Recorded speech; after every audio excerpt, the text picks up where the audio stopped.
Welcome back to the channel. आज हम लोग 11th में एक नए चैप्टर के साथ आपके साथ आ रहे हैं और चैप्टर का नाम है अकाउंटिंग इक्वेशन। सबसे इम्पोर्टेंट चीज़ ये है कि ये जो चैप्टर है अकाउंटिंग इक्वेशन कि चैप्टर कोई बहुत बड़ा चैप्टर नहीं है, छोटा सा कॉन्सेप्चुअल चैप्टर है। कॉन्सेप्ट जितना अच्छा क्लियर होगा उतना अच्छा हम इस चैप्टर को सीख सकते हैं।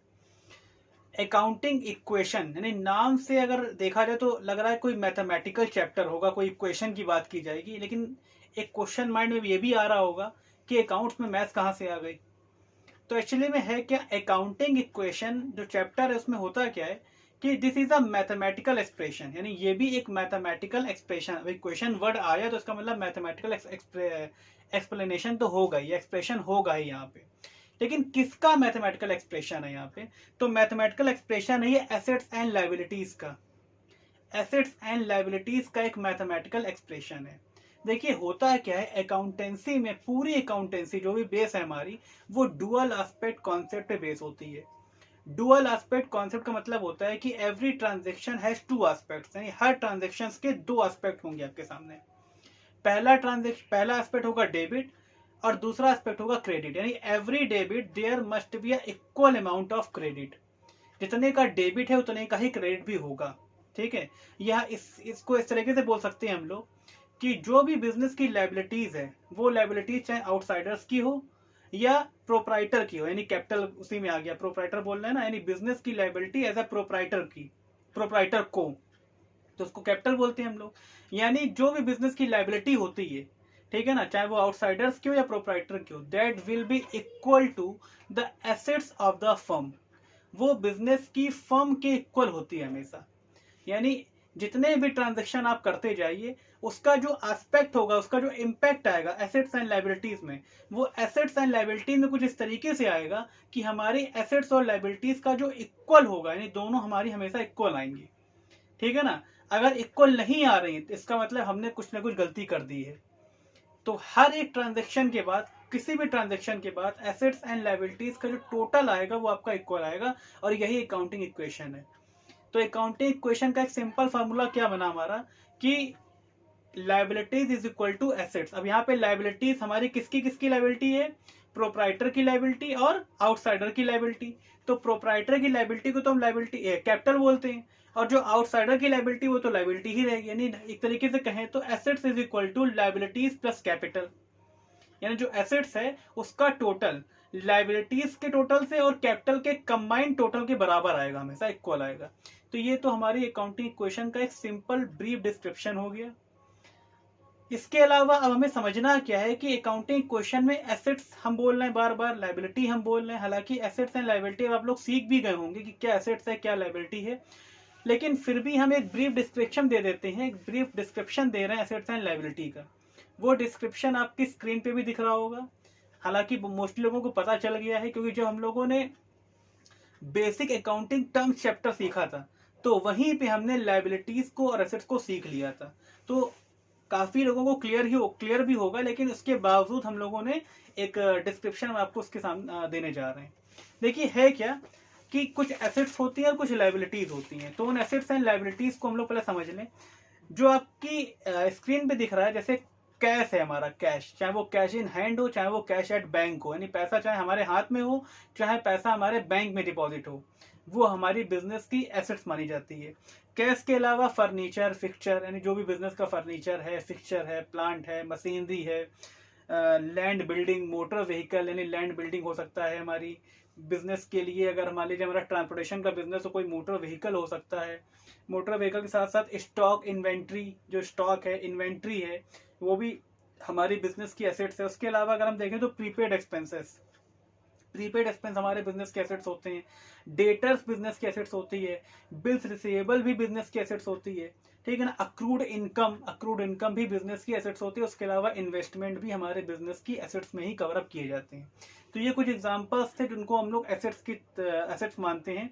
लायबिलिटीज क्या क्या होती है, लायबिलिटीज का भी एक डिस्क्रिप्शन आपको दिया जा रहा है यहाँ पे।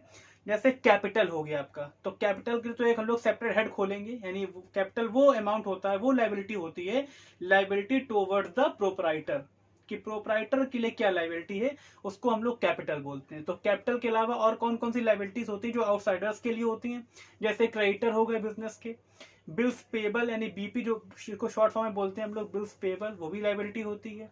उसके अलावा देखा जाए तो आउटस्टैंडिंग एक्सपेंसेस हमारे बिजनेस की लायबिलिटी है।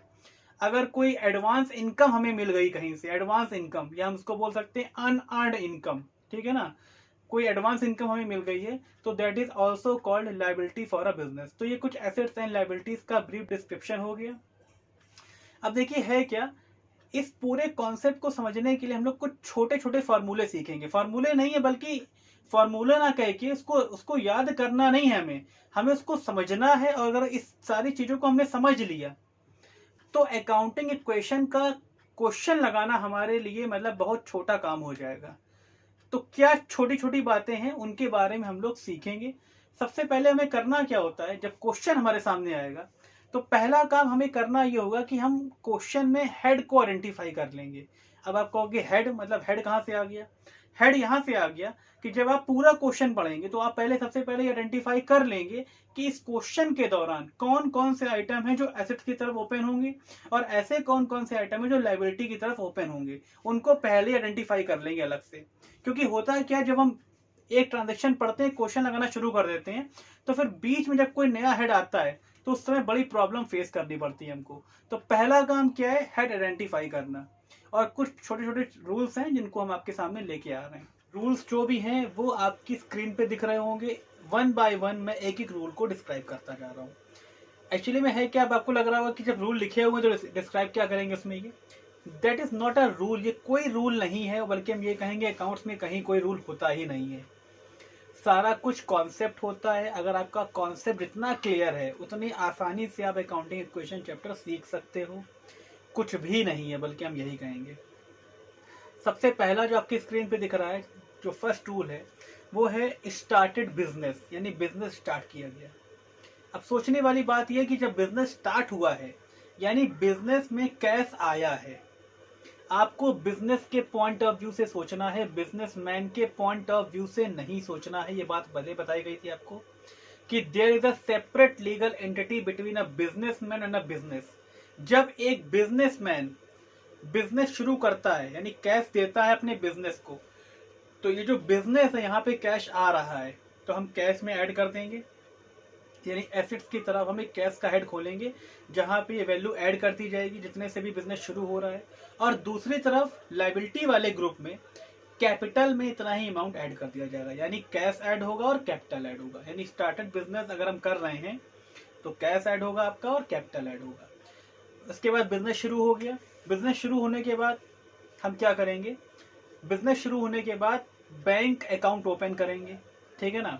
अगर हम बैंक अकाउंट ओपन कर रहे हैं तो अपने ही बिजनेस से कैश निकल रहा है और बैंक में जा रहा है, यानी कुल मिला के ये कहें कि एक एसेट्स कन्वर्ट होके दूसरे एसेट बन रही है, या ये कहा जाए कि एक जेब से पैसा निकाला और दूसरी जेब में रख लिया। अब आप कहोगे कैसे, भाई जो कैश है वही बिजनेस के एसेट्स है और जो बैंक तैयार हो रहा है वही बिजनेस के एसेट्स है। तो हमने पैसा कैश से निकाल के बैंक में जमा कर दिया, तो कैश में क्या कर दें, सब्ट्रैक्ट कर दें, और बैंक में क्या कर दें, ऐड कर दें। सिंपल सी बात है, क्योंकि कैश हमारा कम हो रहा है और बैंक हमारा बढ़ रहा है, तो दोनों हेड हमारे एसेट की तरफ होंगे। एसेट्स की तरफ एक एसेट को कम कर देंगे, दूसरे एसेट को बढ़ा देंगे। इसके अपोजिट हम बैंक से विड्रॉ भी कर सकते हैं, ठीक है ना। पैसा अगर हम बैंक में डिपॉजिट कर सकते हैं तो मनी हम बैंक से विड्रॉ भी तो कर सकते हैं। तो इसका जस्ट अपोजिट जो सीखा उसका जस्ट अपोजिट। अब जब हम मनी विड्रॉ करेंगे बैंक से तो जो बैंक का बैलेंस है वो हमारा कम हो जाएगा और जो कैश का बैलेंस है वो हमारा बढ़ जाएगा। तो कैश में ऐड कर देंगे और बैंक में लेस कर देंगे, कैश में प्लस और बैंक में माइनस। ये तीन चीजें हो गई। उसके बाद हम क्या करेंगे, बिजनेस में गुड्स परचेज करेंगे। अब गुड्स परचेज करने की दो चीजें हो सकती है, तो हम गुड्स कैश में परचेज करेंगे या गुड्स हम क्रेडिट पे परचेज करेंगे, यानी उधार पे परचेज करेंगे। अगर हम गुड्स कैश में परचेज कर रहे हैं तो सबसे समझने वाली बात यह है कि जब गुड्स परचेज किया जा रहा है तो स्टॉक हमारे बिजनेस में आ रहा है, तो उतने ही अमाउंट से हम स्टॉक को ऐड कर देंगे। और दूसरी तरफ जो कैश है हमारा, भाई वो बिजनेस से बाहर जाएगा, यानी कैश हमारे बिजनेस से कम होगा, तो कैश को सब्ट्रैक्ट कर देंगे, यानी स्टॉक में ऐड कर देंगे और कैश में सब्ट्रैक्ट कर देंगे। अगर हम गुड्स कैश में परचेज कर रहे हैं तो क्योंकि कैश हमारे बिजनेस से बाहर जा रहा है यानी कम हो रहा है, तो कैश में सब्ट्रैक्ट, और स्टॉक हमारा बढ़ रहा है तो स्टॉक में ऐड। दूसरी तरफ अगर हम गुड्स परचेज कर रहे हैं लेकिन गुड्स हम क्रेडिट पे परचेज कर रहे हैं, क्रेडिट पे, यानी अभी हमने उस गुड्स का पेमेंट नहीं किया, पेमेंट किया हो या ना किया हो, अल्टीमेटली स्टॉक तो हमारे बिजनेस में आ ही रहा है। तो हम क्या करेंगे, एक तरफ हमारी एक एसेट बढ़ेगी यानी स्टॉक हमारा बढ़ेगा, लेकिन दूसरी तरफ हमारी एक लायबिलिटी भी इंक्रीज होगी, क्योंकि आपको पेमेंट आज नहीं किया तो करना तो पड़ेगा, अल्टीमेटली आज नहीं किया तो बाद में करना पड़ेगा। तो जितने अमाउंट से हमने गुड्स परचेज किया है वो हमने स्टॉक में ऐड कर लिया, और दूसरी तरफ उतने ही अमाउंट से हम अपने क्रेडिटर को, क्रेडिटर मतलब होता है जो हमारी आउटसाइडर लायबिलिटी है जिससे हमने गुड्स परचेज किया क्रेडिट पे, ठीक है ना, उतने ही अमाउंट से हम क्रेडिटर को भी क्या कर देंगे, इंक्रीज कर देंगे। नेक्स्ट जो हमारा रूल है, गुड्स हमने परचेज कर लिया, कैश में परचेज कर लिया, क्रेडिट पे परचेज कर लिया। अब गुड्स परचेज करके रखना नहीं सजा के, गुड्स को क्या करना है, सेल करना है। अब सेल में भी दो केस हैं, या तो गुड्स हमने कैश में सेल किया होगा, या तो गुड्स हमने क्रेडिट पे सेल किया होगा, या तो गुड्स हमने कैश में सेल किया होगा या क्रेडिट पे सेल किया होगा। अब जरा सोचो, अगर गुड्स हमने कैश में सेल किया है तो जो हमारा स्टॉक है, जो कि हमने ऐड किया जब हमने गुड्स परचेज किया था, वही स्टॉक हमारे बिजनेस से अब जा रहा है, क्या करें, सब्ट्रैक्ट करेंगे, ऑब्वियस सी बात है। और दूसरी तरफ कैश हमारे बिजनेस में आ रहा है, यानी एक एसेट सब्ट्रैक्ट हो रही है और दूसरी एसेट इंक्रीज हो रही है। एक एसेट जा रही है स्टॉक के फॉर्म में और दूसरी एसेट आ रही है कैश के फॉर्म में, तो स्टॉक में सब्ट्रैक्ट करेंगे और कैश में क्या करेंगे, हम कैश में ऐड करेंगे।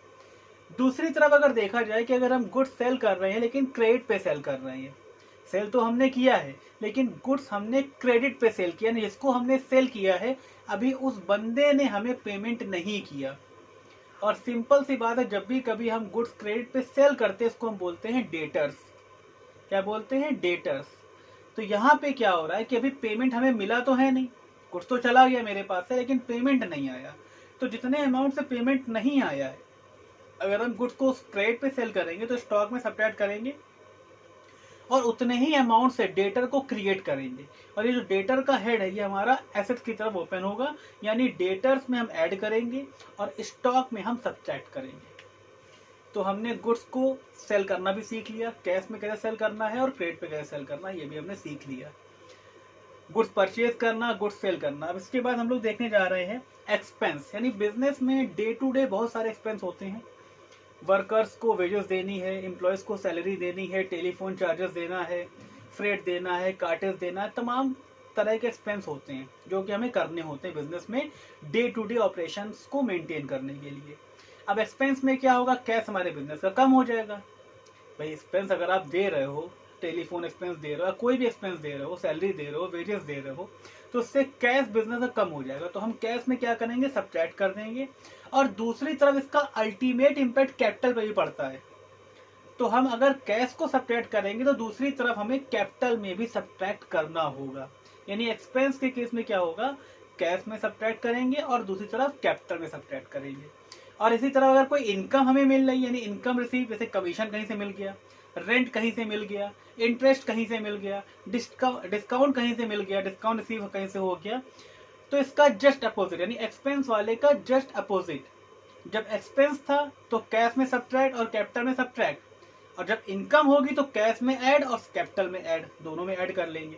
यानी कैश में भी प्लस कर लेंगे उतना ही अमाउंट और कैपिटल में भी उतना ही अमाउंट को हम ऐड कर लेंगे। तो हमने एक्सपेंस और इनकम को भी देख लिया। आगे का जो यहाँ पे लिखा हुआ है वो है cash withdrawn from business for personal use.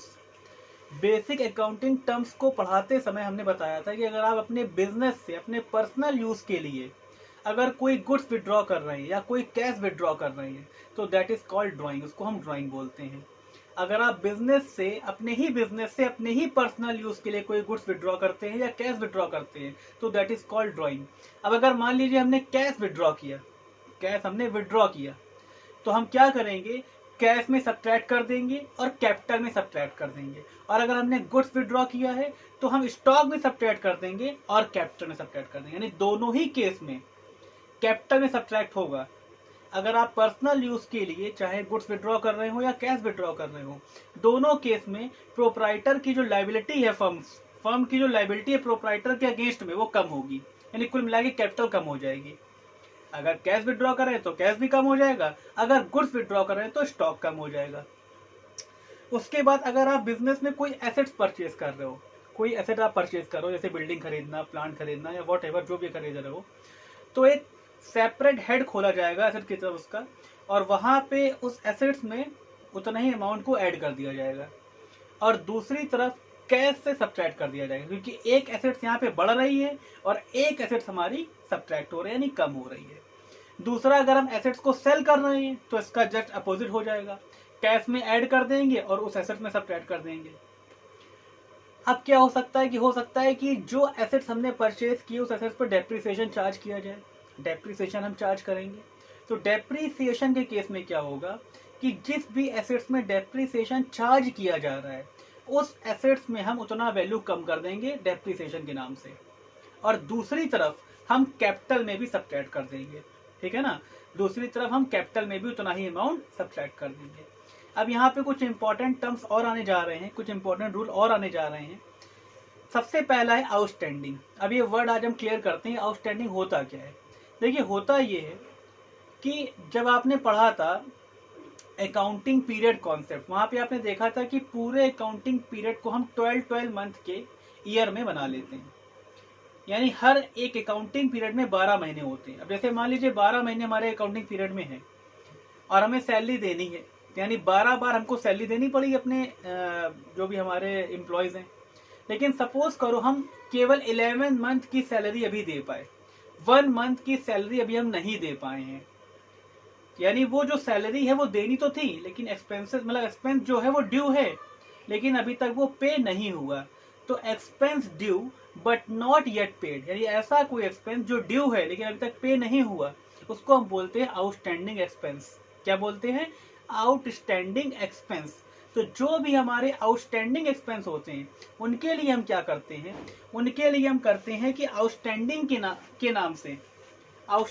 के नाम से लाइबिलिटी की तरफ एक सब सेपरेट हेड खोला जाएगा और उतना ही अमाउंट उस आउटस्टैंडिंग के नाम से वहां पे ऐड कर दिया जाएगा। कहाँ पे? लाइबिलिटी की तरफ। और उतना ही अमाउंट कैपिटल में सब्ट्रैक्ट कर दिया जाएगा, यानी आउटस्टैंडिंग में ऐड किया जाएगा, एक न्यू हेड खुलेगा आउटस्टैंडिंग का, और कैपिटल में उतना ही अमाउंट सब्ट्रैक्ट किया जाएगा। आउटस्टैंडिंग के बाद सेकंड हमारा होता है प्रीपेड, या हम ऐसे बोलें कि एक्सपेंस पेड इन एडवांस। कि जैसे पिछले वाले केस में हमने क्या किया था कि 12 महीने थे, हमने 11 महीने की सैलरी दी, यानी 1 महीने की सैलरी आउटस्टैंडिंग थी। ऐसा भी हो सकता है कि मान लीजिए किसी एम्प्लॉय को कुछ एक्स्ट्रा मनी की रिक्वायरमेंट थी, उसने कहा कि भाई हमको कुछ एडवांस कर दिया जाए, तो हमने क्या किया, उसको 2 महीने का एडवांस दे दिया, ठीक है ना। 2 महीने का हमने एडवांस दे दिया, यानी 12 महीने की सैलरी तो हमने दी, साथ साथ 2 महीने का उसको एडवांस कर दिया, प्रीपेड। उसको बोलते हैं प्रीपेड, पहले से पे कर दिया हमने। अभी टाइम नहीं हुआ पे करने का, अभी टाइम नहीं हुआ है लेकिन हमने उसको पहले से पे कर दिया, इसको बोलते हैं प्रीपेड। तो प्रीपेड के केस में क्या होगा कि प्रीपेड के नाम से एसेट्स की तरफ एक सेपरेट हेड खोला जाएगा और वो अमाउंट वहां पे ऐड कर दिया जाएगा, और इतना अमाउंट हमने पे किया एज ए प्रीपेड के तौर पे, उतना पैसा हम कैश में क्या करेंगे, सब्ट्रैक्ट कर देंगे। यानी प्रीपेड के हेड में जो कि एसेट्स की तरफ खोला जाएगा वहां पे ऐड करेंगे और कैश में हम जाके सब्ट्रैक्ट कर देंगे। तो हमारा आउटस्टैंडिंग कवर अप हो गया और हमारा प्रीपेड भी कवर अप हो गया। अब हम लोग बात करने जा रहे हैं अक्रूड इनकम की। अक्रूड इनकम, कहीं कहीं इसको बोलते हैं इनकम रिसीवेबल, या ये बोलते हैं income earned but not receive. देखो, अर्न करना और रिसीव करना दो अलग अलग बातें हैं। अर्न करना और रिसीव करना अब अलग अलग बातें क्या हैं। जैसे मान लीजिए आप कहीं जॉब करते हैं, आपने 1 महीने पूरी जॉब कर ली, यानी आपने अपनी सैलरी अर्न कर ली, लेकिन हो सकता है रिसीव ना हुई हो अभी तक आपको। अर्न करना और रिसीव करना दो अलग अलग बातें हैं। तो अक्रूड इनकम मतलब होता है income earn but not yet receive, यानी अर्न तो हो गए लेकिन रिसीव नहीं हुई। अब क्या करें हम, तो करेंगे क्या, अक्रूड इनकम के नाम से एसेट्स की तरफ एक सेपरेट हेड खोलेंगे। अक्रूड इनकम के नाम से एसेट्स की तरफ एक सेपरेट हेड खोलेंगे और वो अमाउंट उस अक्रूड इनकम वाले हेड में जाके जोड़ देंगे, और उतना ही पैसा कैपिटल में भी हम ऐड कर देंगे। यानी अक्रूड इनकम वाले हेड में भी फिगर वो ऐड हो जाएगी और दूसरी तरफ कैपिटल में भी वो फिगर ऐड हो जाएगी। नेक्स्ट जो हमारा लास्ट है वो होता है एडवांस इनकम। एडवांस इनकम मतलब होता है income not earned but receive in advance. या इसको कुछ लोग बोलते हैं अनअर्न्ड इनकम या अनअक्रूड इनकम, जिसको बोलते हैं एडवांस इनकम। एडवांस भी बोलते हैं, अनअर्न्ड भी बोलते हैं, अनअक्रूड भी बोलते हैं। इसके लिए क्या करेंगे हम लोग, इसके लिए करेंगे क्या कि एडवांस इनकम के नाम से, एडवांस इनकम के नाम से लायबिलिटी की तरफ एक सेपरेट हेड खोल देंगे और वहां पे जाके ये फिगर हम ऐड कर देंगे। और दूसरी तरफ जो हमारा एसेट्स की तरफ कैश का हेड खुला हुआ है, वहां भी ये फिगर ऐड कर दी जाएगी। तो जो भी इंपॉर्टेंट रूल्स थे वो सारे रूल्स आपके सामने यहाँ पे रखे गए। रूल्स क्या है एक्चुअली में, this is not a rules, ये केवल एक कॉन्सेप्ट है, कोई रूल्स नहीं है। और बाकी चीजें हम लोग न्यूमेरिकल से सीखेंगे। फिलहाल आई होप आप इस वीडियो को अगर आप पूरा ध्यान से देखते हो तो अकाउंटिंग इक्वेशन का जितना भी कॉन्सेप्ट है, जो कॉन्सेप्चुअल चीजें हैं, वो यहीं से आपकी कवर अप हो जाएंगी। बाकी न्यूमेरिकल के लिए भी हम लोग अगले वीडियो में मिलेंगे। तो एक वीडियो यानी यहाँ पे जो आपके सामने जो वीडियो है, इससे आप पूरा अपना थ्योरेटिकल कॉन्सेप्ट क्लियर कर लीजिए। और जो न्यूमेरिकल अप्रोच हम नेक्स्ट वीडियो के, मतलब जो न्यूमेरिकल नेक्स्ट वीडियो में हम लोग लगाएंगे, वो अप्रोच हम यहीं से तैयार कर लेंगे ताकि अगले वीडियो में हमको कोई प्रॉब्लम नहीं होगी। तो आई होप आपको चीजें क्लियर हुई होंगी। उसके अलावा अगर मान लीजिए रूल, यानी किसी भी रूल में अगर आपको कोई प्रॉब्लम है कि भाई ये रूल है, इसमें इन दोनों पे इम्पैक्ट कैसे कैसे हुआ, या दो इम्पैक्ट कहाँ कहाँ हुआ, क्या हुआ, तो आप पूछ सकते हैं, कमेंट करके पूछ सकते हैं। हम लोग उसका जितनी जल्दी हो सकेगा सोल्यूशन प्रोवाइड करेंगे। फिलहाल आज के लिए इतना ही, मिलते हैं नेक्स्ट वीडियो के साथ, न्यूमेरिकल के साथ। आज के लिए इतना ही, बाय बाय।